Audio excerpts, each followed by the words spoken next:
আসসালামু আলাইকুম। গত ভিডিওতে আমি আবু হুরাইরা রাদিয়াল্লাহু তাআলা আনহু থেকে বর্ণিত হাদিসটি আমি বলছি। বুখারী শরীফের শেষ হাদিস, কালিমাতানে খফিফাতানে আলাল লিসান। দুইটি বাক্য জবান দিয়ে উচ্চারণ করা অতি সহজ।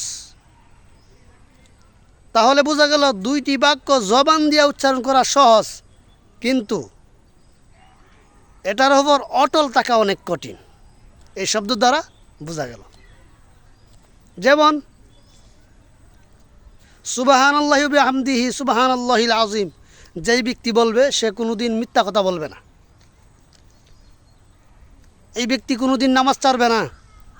এই ব্যক্তি কোনোদিন গুনাহ করবে না। অর্থাৎ ওই ব্যক্তি যাবতীয় অশ্লীল কাজ করবে না। সে আল্লাহর নবীর সুন্নত অনুযায়ী আল্লাহর গোলামি করবে। এই জন্যই আল্লাহ রাসূল বলতেছে, জবানে বলা সহজ, এটার উপর আমল করা কঠিন। সাকিলাতানে ফিল মিজান। কেউ দুনিয়ার জিন্দিগিতে যদি সে আল্লাহ নবীর সুন্নত অনুযায়ী আমল কইরা মৃত্যুবরণ করতে পারে, তাহলে তার আমলটা ওই মিজানে, আখিরাতের মিজানে পাল্লাই ওজন দেওয়া হবে। ওজনে ওই তার আমল নামা ভারী হয়ে যাবে। যেই পাল্লা এক পাশে গুনাহ, এক পাশে সওয়াবের পাল্লা ভারী হয়ে যাবে। আর এর উসিলা, এই যে তার আমল নামা ভারী হয়ে গেছে, এর উসিলা করে আল্লাহ তাআলা তাকে জান্নাত দিয়ে দিবে। এই জন্য ভাই, আমরা এই হাদিসের উপর আমল করব। আল্লাহ যেন আমাদেরকে তৌফিক দান করুক।